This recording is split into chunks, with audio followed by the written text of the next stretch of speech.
Baik, Assalamualaikum warahmatullahi taala wabarakatuh. Alhamdulillahirrabbilalamin. Wabihi nasta'in ala umuri dunia wa din. Salatu wassalamu ala asrofil anbiya wal mursalin amma ba'd. Pada kesempatan kali ini saya akan mempresentasikan gitu, atau sedikit menjelaskan perihal tokoh orientalis yaitu Michael Cook dengan pandangannya atau pendapatnya atau teorinya berkaitan dengan common link. Oke, kemudian sebelum membahas kepada bagaimana pemikirannya, bagaimana asumsi dia perihal common link, saya ingin sedikit menjelaskan bahwa latar belakang berkaitan dengan latar belakang ada di pertama, yaitu kajian di awal gitu, bahwa persoalan otentitas hadis atau keaslian hadis itu terbagi ke dalam dua kan. Ada yang menganggap bahwa hadis ini berasal dari Nabi, dan juga yang menganggap bahwa atau meragukan gitu bahwa ini bukan berasal dari Nabi, atau ini berasal dari ulama pertengahan gitu atau generasi setelah Nabi. Itu pertentangan yang ada berkaitan dengan otentitas hadis gitu. Nah, kemudian yang dilirik atau hal yang unik dari hadis ini yang dilirik oleh para sarjana barat ya, atau ilmuwan barat atau orientalis, itu adalah berkaitan dengan skema hadis yang ada dalam tradisi hadis itu sendiri gitu. Nah, kenapa mereka pikir unik? Karena menarik ya. Karena ini yang nantinya akan menentukan apakah suatu hadis itu memiliki validitas yang benar-benar gitu, atau yang sahih gitu, atau jangan-jangan di sini hanya palsu gitu. Kita mempunyai mekanisme kritik sanad yang lebih condong itu, walaupun kritik matan itu baru belakangan-belakangan ini. Nah, kemudian uh, ada satu tokoh orientalis bernama Joseph. Ya, dia memiliki satu pandangan bahwa isnad atau sanad itu merupakan hasil rekayasa sebagai hasil dari pertentangan antara aliran fikih klasik dan ahli hadis. Maka satu pun dari hadis Nabi, terlebih yang berkaitan dengan persoalan hukum, dapat dipertimbangkan sebagai hadis yang sahih. Nah, ia melihat bahwa isnad hadis itu cuma rekayasa. Dia untuk memperkuat salah satu golongan antara fikih klasik, pertentangan fikih klasik dengan ahli hadis gitu. Bagaimana fikih klasik ini membuat satu skema sanad ya untuk melegitimasi apa yang dia fatwakan atau apa yang dia ucapkan gitu. Maka asumsi yang lahir dari Joseph ini, setiap hadis atau bahkan yang terlebih khusus gitu yang bicara perihal hukum itu dipastikan atau dia dapat dipertimbangkan sebagai sahih gitu, sebagai hadis sahih gitu, atau tak satu pun dari hadis Nabi ya, apalagi yang bicara perihal hukum ya. Kalau katanya Joseph ini, dia bisa dikatakan sebagai hadis yang sahih gitu. Nah, kemudian pemikiran ini mempengaruhi Jean Boyle. Jean Boyle itu dia berpendapat bahwa common link ya, dia bicara bahwa walaupun common link ini sebenarnya udah ada ketika eranya Joseph ya, atau dia lebih menjelaskan bahwa semakin dalam menyelam di bawah common link, semakin baru asal usul dari isnad itu, dan dengan demikian semakin baru pula asal usul hadis tersebut. Ia berpendapat bahwa semakin ke atas atau semakin mendekati Nabi, suatu hadis itu akan semakin baru gitu, karena ini itu akan semakin baru. Nanti ada satu titik yang itu akan disebut sebagai kemening, nanti akan dijelaskan selanjutnya gitu di slide selanjutnya. Itu pendapat dia bahwa semakin menyelami ke bawah ya common link, atau semakin baru asal usul jalur sanad itu, dan semakin demikian maka semakin baru pula hadis-hadis tersebut gitu. Semakin ke bawah gitu, semakin baru hadis tersebut. Oke. Kemudian beranjak kepada pemikiran Michael Cook gitu. Nah, ini juga dia dipengaruhi oleh kebijakan, atau dia coba berangkat atau mengkritik dari pemikirannya Michael gitu. Nah, sedikit biografi singkatnya berkaitan dengan Michael Cook ini. Dia lahir pada 1940 gitu dengan nama lengkapnya Michael Alan Cook gitu. Kemudian dia menempuh pendidikan sejarah Oriental Studies di King's College in Cambridge dari tahun 59 sampai 63 gitu. Kemudian melanjutkan pasca sarjana di University of London gitu tahun 63 sampai 66 dalam bidang School of Oriental and African Studies SOAS gitu. Kemudian juga dia dari tahun 66 sampai 84 dia menjadi dosen di bidang sejarah perekonomian khusus yang berkaitan dengan SOAS gitu, konsen keilmuan dia ketika S2 gitu atau pasca sarjana. Kemudian dari tahun 84 sampai 86 dia menjadi pengamat sejarah Timur Tengah, dan tahun 86 dia diangkat sebagai profesor dalam bidang kajian Timur Tengah oleh Cleveland itu di Princeton University itu. Kemudian dia juga memenangkan atau dia masuk nominasi penghargaan 5 kali gitu, serta menulis 16 buku. Itu sedikit perihal biografi dari Koch ya. Nah, kemudian pertanyaan yang muncul sebenarnya bagaimana sih posisi Michael Koch ini dalam kajian orientalis gitu, atau kajian dia terkait dengan hadis gitu. Nah, sebelumnya di tulisan itu akan dia membagi kepada 2 bagian itu. Pertama yang melakukan sebuah penanggalan atau dating.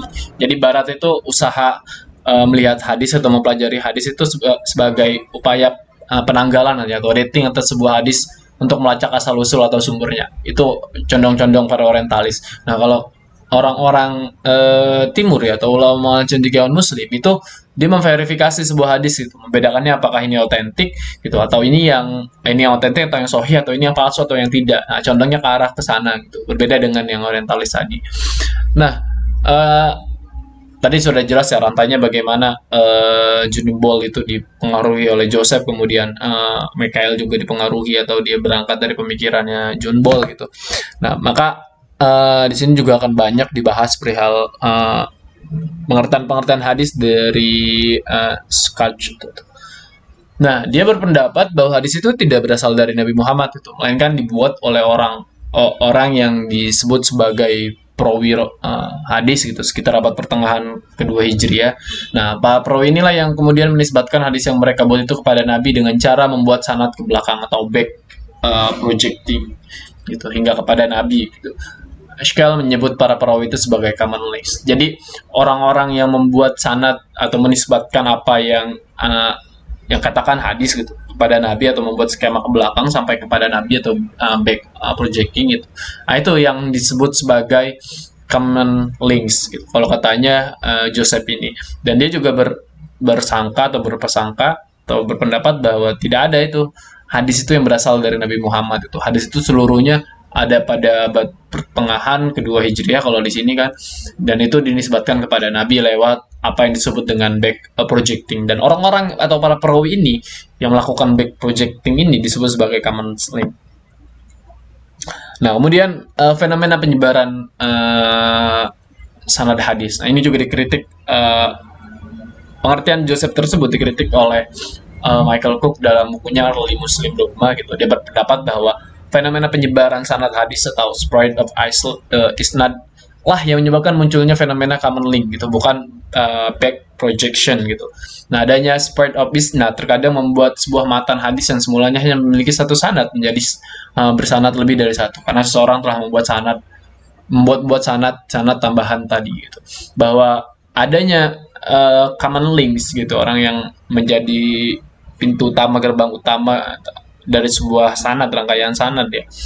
Ini dikarenakan penyebaran sanad itu, gitu, bukan kepada back projecting atau membuat sanad ke belakang. Itu kalau katanya aku dalam Early Muslim Dogma bukunya ya. Nah, kemudian bagaimana sih sebenarnya pemikiran dari The Spirit of Isnad ini gitu? Pemikiran hadisnya Michael Cook ini bagaimana sih gitu? Dia melihat common link ini bagaimana, itu akan dijawab di slide yang ini gitu, bahwa untuk mengkritik metode common links gitu, Koch mengembangkan dan memperluas teori Scott yang lain, yaitu teori penyebaran isnad. Jadi dia berangkat dari satu teorinya Joseph tadi, dan yaitu nama teorinya adalah The Spirit of Isnad gitu. Nah, dalam proses penyebaran isnad itu seenggaknya ada 3 cara kalau katanya Cook gitu. Yang pertama itu ia melompati riwayat zaman, kemudian yang kedua menyadarkan hadis pada guru yang berbeda, yang ketiga mengatasi persoalan hadis-hadis yang terisolir. Gitu. Nah, yang pertama ini bisa dilihat ada skema tadinya mau dimasukin semua ya, tapi cukup yang satu aja, nanti mungkin bisa sedikit menggambarkan. Nah, dari apa yang tertera di sini itu, bahwa yang satu adalah melompat riwayat zaman itu. Ini akan kelihatan di di bagian yang kanan ya, bahwa sebenarnya Ibnu Zubair dan Ibnu Jurayj itu satu satu apa satu zaman gitu, ketika ketika mereka lahir gitu dan mendapatkan suatu hadis dari Ibnu Abbas gitu. Tapi yang ditulis gitu, tetapi yang ditulis dalam sanad tersebut, Ibnu Jubair tidak mendengarkannya langsung dari Ibnu Abbas gitu. Nah, untuk mengatasi hal itu, maka Ibnu Jubair, maka skema yang dibuat, jika Ibnu Jurayj dan Ibnu Jubair itu satu zaman, maka dia melompati periwayat satu zaman itu langsung kepada Ibnu Abbas, yaitu guru dari Ibnu Jubair. Itu yang pertama, maka ia menyebar. Nah, kemudian yang kedua, seorang amaling muncul dengan cara menyandarkan riwayat kepada seorang guru yang berbeda. Nah, kita ketahui mungkin kalau di tulisannya dari kelanjutan sanad ini ada lagi, yaitu misalkan Ibnu Sa'id dan Abdullah dan Ibnu Sa'id gitu. Nah, Abdul sama seperti sama seperti yang tadi, satu bedanya kalau yang kedua ini cara penyebarannya, dia menyandarkan hadis ini kepada guru yang berbeda gitu. Kalau itu dalam satu rantai, maka dia misalkan Ibnu Jubair dan Jurayj ini dia memiliki satu murid gitu kan, memiliki dua murid. Nah, kemudian yang satu murid ini menyadarkan kepada Ibnu Jubair gitu, kemudian yang satunya lagi menyadarkan pada guru yang berbeda, yaitu Ibnu Jurayj misalkan, hal seperti itu. Nah, kemudian yang ketiga itu penyebaran isnad dimaksudkan untuk mengatasi keberatan-keberatan atas yang menyendiri atau ifrad gitu. Muncul motivasi kuat untuk menemukan dan menciptakan isnad-isnad yang lain. Karena mengatasi ya, untuk mengatasi persoalan hadis yang terisolir atau hadisnya cuma berdiri sendiri, dia tidak memiliki suatu kekuatan gitu, karena istilahnya cuma dikit gitu. Nah, untuk mengatasi ini, isoliran ini, nah, muncullah motivasi untuk bagaimana cara menguatkan ini. Nah, akhirnya menciptakan isnad-isnad atau sanad-sanad yang lain sampai kepada Rasulullah. Nah, kemudian bagaimana respon para tokoh terhadap pemikiran dari grup ini? Pertama, Michael ini dia berpandangan bahwa kemenling merupakan hasil dari sebuah proses penyebaran isnad. Nah, lebih lanjut, Koch menyatakan bahwa teori tentang penyebaran isnad telah merusak teori kemenling dan membuatnya tidak dapat dioperasikan lagi. Bahwa jika kita memakai teori penyebaran isnad itu nggak bisa kita pakai kemenling ya, karena kita memakai teori penyebaran isnad, kemenling itu menjadi rusak dengan sendirinya dan tidak bisa dioperasikan. Nah, kemudian Cook menyatakan bahwa upaya untuk menyelidiki kronologis hadis dengan metode Kamerling seperti yang dilakukan sama Van Es dan juga Junibol itu salah. Kenapa? Karena baginya intervensinya mengenai fenomena Kamerling lebih merupakan penghancuran informasi daripada memberikan informasi. Gitu. Bahwa apa yang dilakukan dengan cara Kamerling oleh Van Es dan juga Junibol itu salah. Gitu. Dia tidak memberikan informasi tapi menghancurkan informasi yang sudah ada gitu kan. Nah, kemudian kritikan Cook ini direspon gitu sama Junibol. Gitu. Menurut dia, dia membangun argumentasi bagaimana mempertahankan metode Kamerling gitu dengan dua argumen ya. Pertama, model konstruksi Cook ini tentang penyebaran isnad memang sering terjadi dan merupakan penyebab bagi perkembangan isnad. Itu yang pertama. Bahwa ini sering terjadi memang perkembangan dari pemikiran Cook ini atau penyebaran isnad memang sering terjadi dan Junibol itu mengakui itu. Nah, yang kedua, apabila sejumlah riwayat hadis berasal dari satu orang dan atas dasar prinsip Cook ditegaskan bahwa semua jalur periwayat adalah palsu kecuali satu, maka fenomena kebetulan atau coincidence semacam ini harus dijelaskan, yakni mengapa sejumlah murid masing-masing dengan alasan sendiri bekerja sendiri tanpa diketahui sama murid yang lain berlagak seolah-olah menerima hadis yang sama dari guru yang sama.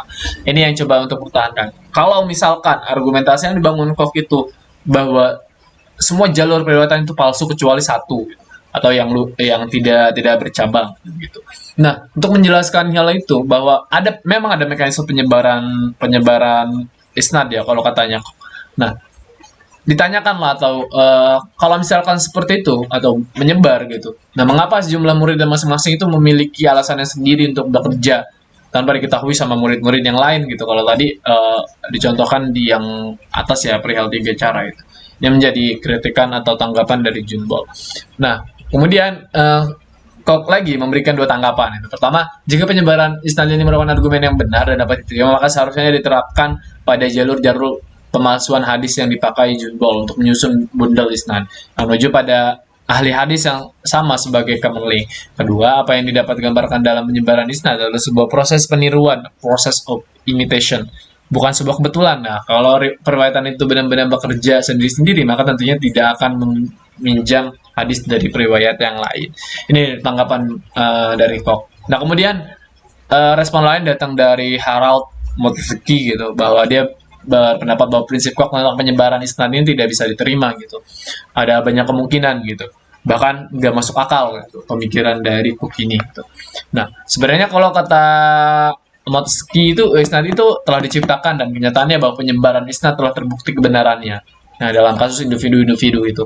Nah, hal ini tidak sendirinya mengabsahkan generalisis prinsip tersebut dan mendevaluasi sistem isnad secara keseluruhan. Dia mengkritik bahwa sebenarnya isnad ini sudah ada atau sudah tercipta gitu, dan terbukti kebenarannya dalam beberapa kasus individu-individu tertentu gitu. Dan nggak bisa gitu, tidak bisa kita menggeneralisis prinsip bahwa ini adalah palsu atau bagaimana, kemudian mendevaluasi atau menyingkirkan sistem isnad yang secara keseluruhan gitu. Itu. Nah, kemudian analisis terhadap pemikiran Michael Koch gitu, bahwa dia mengatakan penyebaran isnad sebenarnya itu, tadi udah disampaikan ya, dia merusak common links gitu, dan dia tidak bisa beroperasi. Nah, oleh karena itu dia membuat atau mengatakan 3 skenario yang dibuat Koch, maka dia menyatakan bahwa sebenarnya fenomena ini tidak dapat memberikan informasi sejarah gitu, karena menurutnya seluruh sanad itu adalah palsu gitu. Nah, kemudian kesimpulan yang bisa diambil, yang pertama, Michael Koch beranggapan adanya fenomena penyebaran atau spread of isnad dalam arti bahwa terkadang sebuah matan yang semula hanya memiliki satu sanad, nah menjadi bersanad banyak, karena seseorang telah membuat sanad-sanad tambahan tadi. Dengan kata lain, bahwa common link merupakan akibat dari proses penyebaran isnad. Itu bahwa aslinya satu hadis itu satu sanad, gitu. Tetapi karena ada satu orang yang dia dia mengambil sanad lain dengan 3 cara tadi, 3 cara penyebaran sanad itu. Nah, akhirnya sanad itu menyebar gitu, atau banyak sanad-sanad tadi, dan ini yang disebut sama common link itu, bahwa common link adalah atau orang ini yang mengakibatkan proses penyebaran isnad. Kemudian banyak yang menanggapi hal itu, termasuk Junibol dan Hazard. Kemudian beberapa kritiknya juga berkaitan dengan konstruk teori tentang penyebaran isnad dan terkesan imajinatif dan kurang didukung dengan bukti-bukti sejarah gitu, bahwa tanggapan dari Junibol dan Harald ini mengatakan penyebaran hadis itu imajinatif gitu, dan itu tidak bisa dibenarkan secara sejarah. Oke, mungkin itu saja yang bisa saya sampaikan. Terima kasih. Assalamualaikum warahmatullahi wabarakatuh.